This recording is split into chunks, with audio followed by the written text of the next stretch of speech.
আসসালামু আলাইকুম, কেমন আছেন সকলে? আশা করি সকলে ভালো আছেন। সো আজকে একটা ইম্পর্ট্যান্ট বিষয় নিয়ে আসছি, সেটা হচ্ছে দুবাই থেকে ইউরোপ মুভ করতে চান অনেকে, কিন্তু আপনাদের ব্যাংক স্টেটমেন্ট নাই, বা যাদের ব্যাংক স্টেটমেন্ট নাই আমি তাদের জন্য আজকে কথা বলতে যাচ্ছি। সেটা হচ্ছে দুবাই থেকে কীভাবে আপনি মুভ করবেন।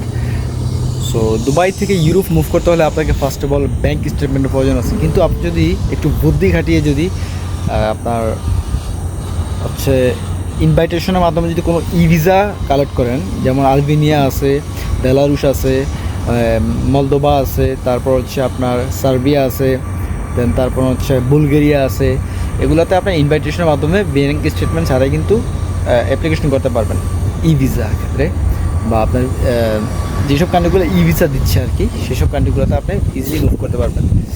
সো অনেকে দেখছি এমিরেটস আইডি কার্ড বা bank statement, Emirates ID card আছে, পাসপোর্ট আছে, ফটো আছে, বাস এই রিকোয়ারমেন্ট দিয়ে আপনি শুধু জাস্ট একটা ইনভাইটেশন, ভালো একটা স্টোকারে ইনভাইটেশন এনে কিন্তু আপনি যেতে পারবেন। এই হচ্ছে রিকোয়ারমেন্ট।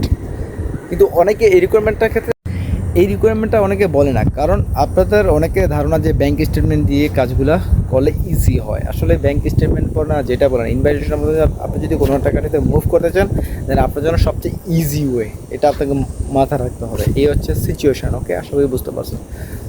সো আরেকটা বিষয় হচ্ছে, আমি ইজিলি শর্টকাটে কথা বলি।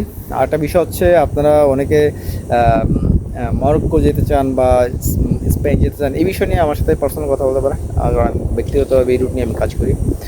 সো অনেকে দেখতেছি যে উজবেকিস্তান, কাজাকিস্তান এগুলো ট্রাভেল করে এসে বলে যে ভাই ট্রাভেল হিস্ট্রি হয়েছে আমার, এখন আপনি মুভ করে যে ভাই এগুলো ট্রাভেল করলে শুধু সিল দিয়ে কাজ হবে না, মিনিমাম আপনাকে স্টিকার থাকতে হবে, প্রত্যেকটা পেজের মধ্যে স্টিকার থাকতে হবে, স্টিকার ভিসা থাকতে হবে।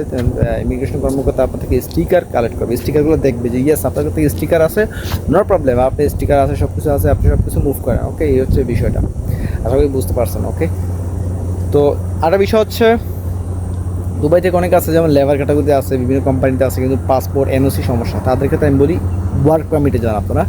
যেটা লং বা কম টাকার মধ্যে যেতে চান, সর্বোচ্চ আপনার 18,000 দিরহাম খরচ হবে ওয়ার্ক পারমিটে গেলে, 5 থেকে 6 মাস টাইম হবে। এই 6 মাস টাইমের মধ্যে আপনি কিন্তু ওয়ার্ক পারমিটে রোমানিয়া, সার্বিয়া, তারপর হচ্ছে জর্জিয়া, এইসব কান্ট্রিগুলোতে আপনি ইজিলি মুভ করতে পারবেন। এই হচ্ছে মেন ওয়ে, বুঝতে পারছেন।